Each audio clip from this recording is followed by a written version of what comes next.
everyone, welcome to A Godly Home. This is part 2 of Through the Years, and it's a collaboration at City Girl Homestead. And let's get started with cooking the 1800s meal.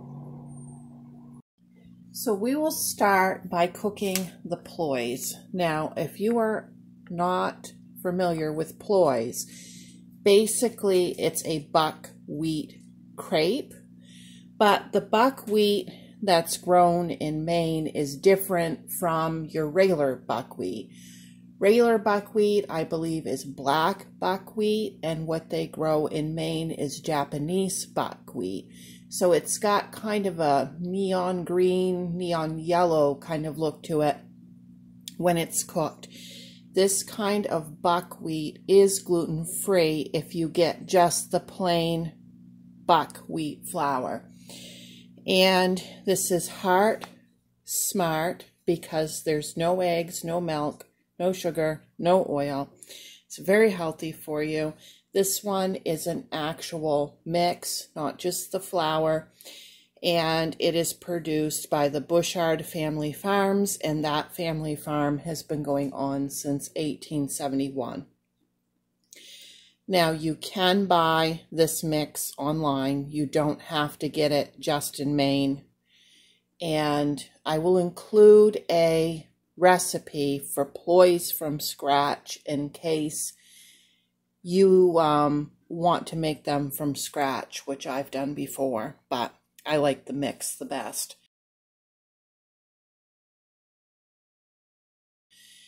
So we will start with that. It's kind of neat that this is what I found because I am French, and I actually had Bushard get a hold of me for genealogy purposes for a question on a joint grandmother's name. So anyways, it's kind of interesting that I'm using their product and that the video led me in the direction of French food. Okay, let's get going. First thing that I need to do with this mix is I need a cup of the mix. I grew up, by the way, eating ployes. And my favorite way to eat ployes is on the side with a good homemade chicken stew. I think I'm going to scoop this out of the bag. Probably get a more accurate measurement that way.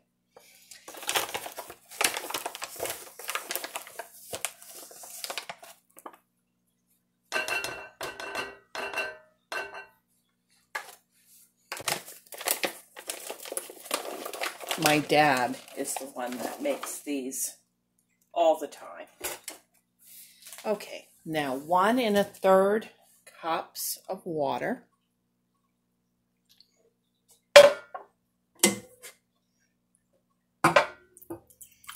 This is just cold water.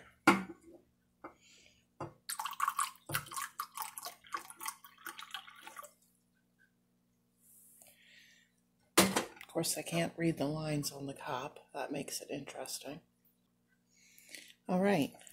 Now, all we're going to do is we are going to whisk this until there's no clumps.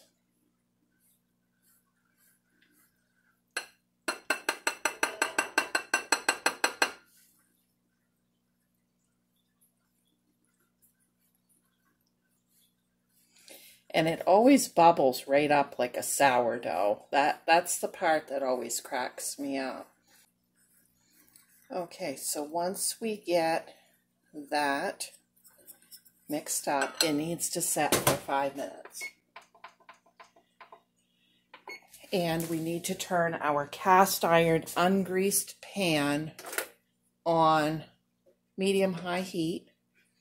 And I know you're probably thinking, well, how can you have an ungreased cast iron pan? It has to be greased. And all I did was just take a paper towel and wipe the excess grease out and make sure that there's not like an abundance in there. All right, you can see it's pretty bright colored already. Of course, the camera's not showing it as bright as it is. It's like neon green. Okay. About 3 tablespoons.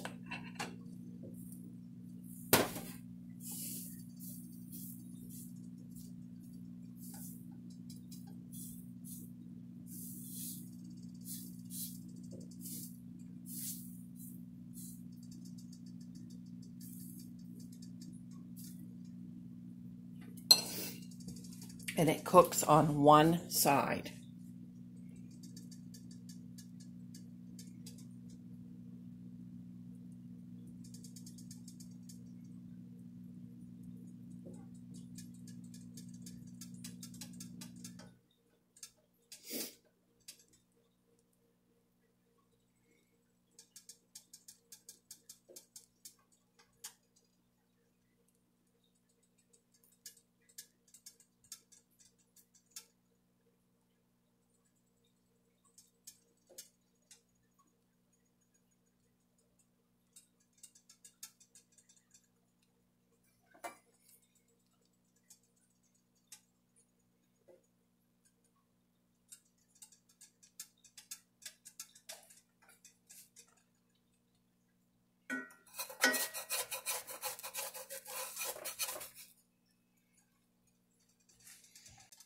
I realized mine were just a little bit smaller than the way Dad makes his, so I'm gonna increase the amount of batter I put in the pan, but still just making sure I spread it out thin.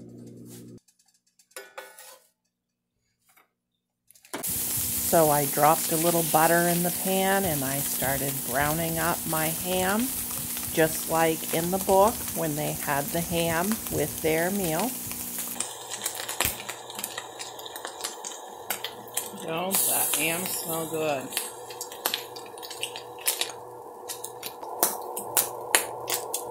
Okay, I'm going to shut that pan off for a few minutes, just get it cooled down just a little bit. Right, I've got some bacon grease. I do know from old-time family members they would have put a piece of salt pork in there and greased the pan with it, but I'm going to use some bacon grease in place of that.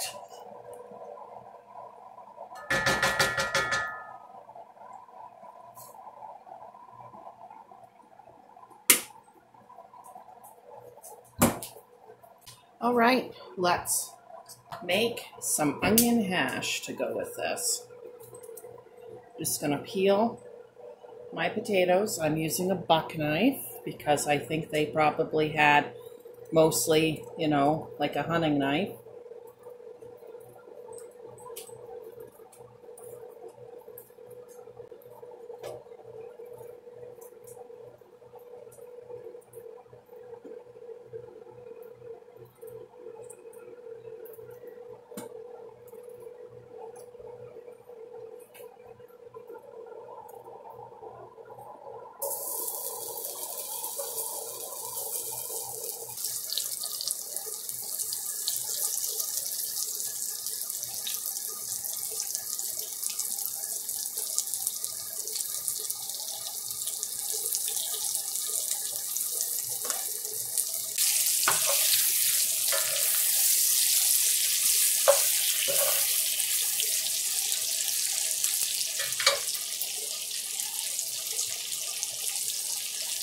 Just a little salt and pepper on there, nothing fancy.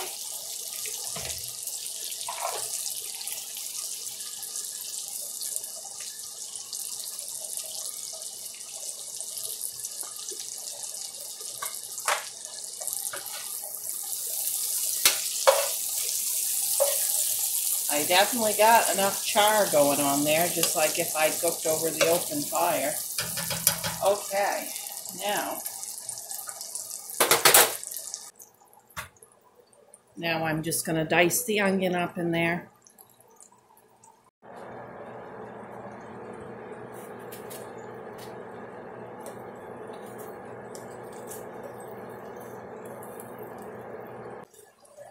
Now, I'm also going to be having some beans, B&M, bacon and onion baked beans, and these have been around since the 1800s also, a New England tradition.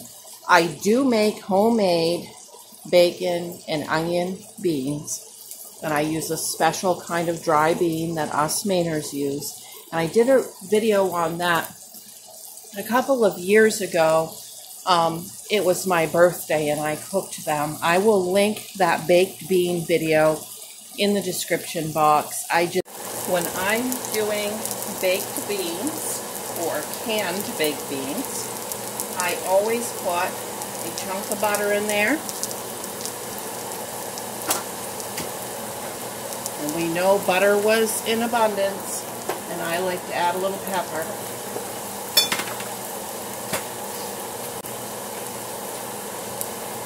Okay, these potatoes are getting a little darker. They are not burned. That's just the ham drippings and the butter that I fried the ham in on my potatoes. It's okay. If they were cooked over the open fire, they would definitely have some dark color like that to them. We're just going to let these keep going until they're brown all over.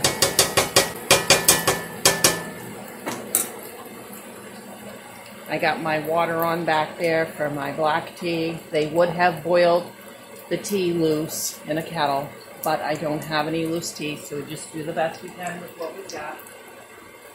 I got my cup, my English black tea. Let's put a little molasses in that cup.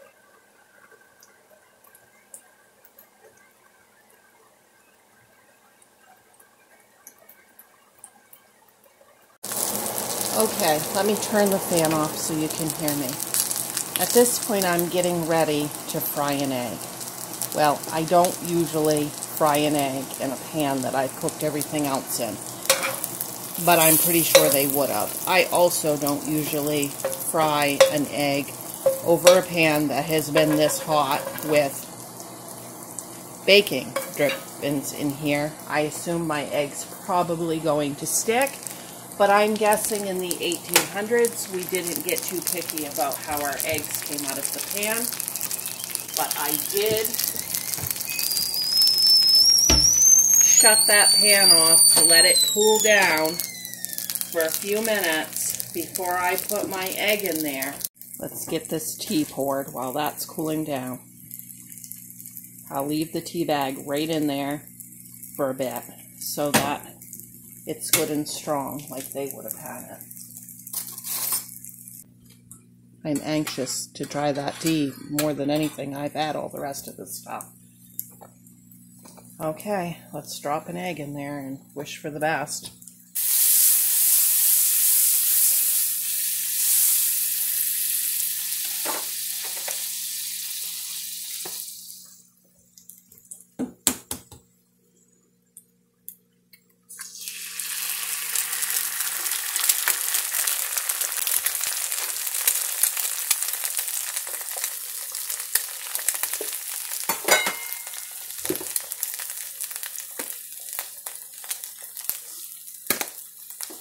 Oh, I forgot to say, they would have just pulled their pan off the fire for a minute if they needed it to cool down. I've done a lot of cooking over the open fire. If you guys would like to see that sometime, leave me a comment and I can do that.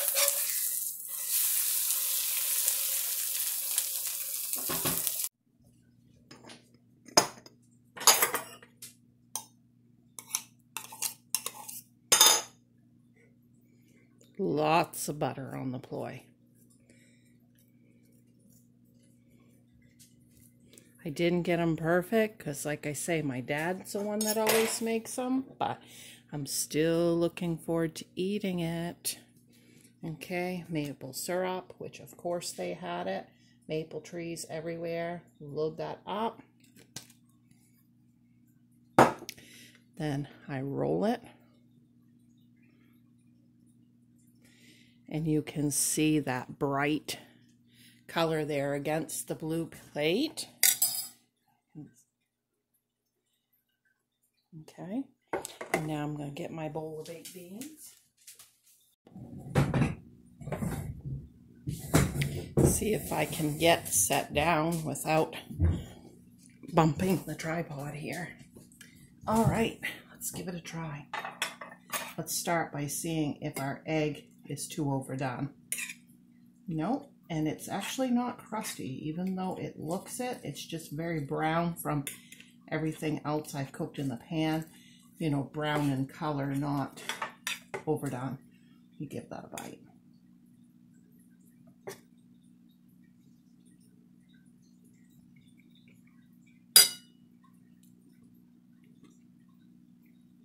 That's good. Okay, this is still very hot. Let me just sip it from the spoon. Oh my gosh, that is good. Wow, is that tea good? Oh my goodness, you guys, try making the tea like this.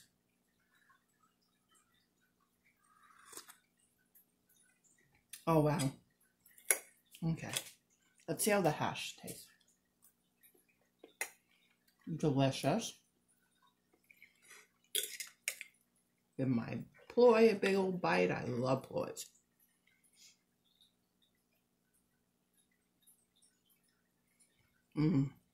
Oh, so good. By the way, that's the whole stack of ploys.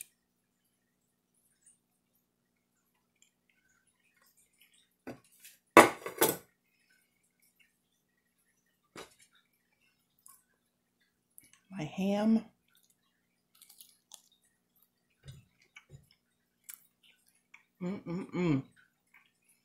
Oh, wow.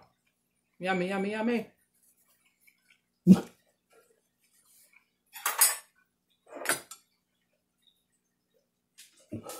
Where's my beans?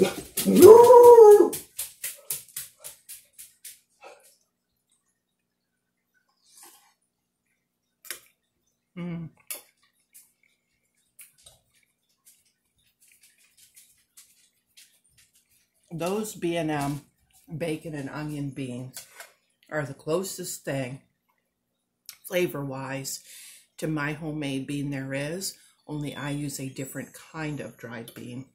Wow, that's good.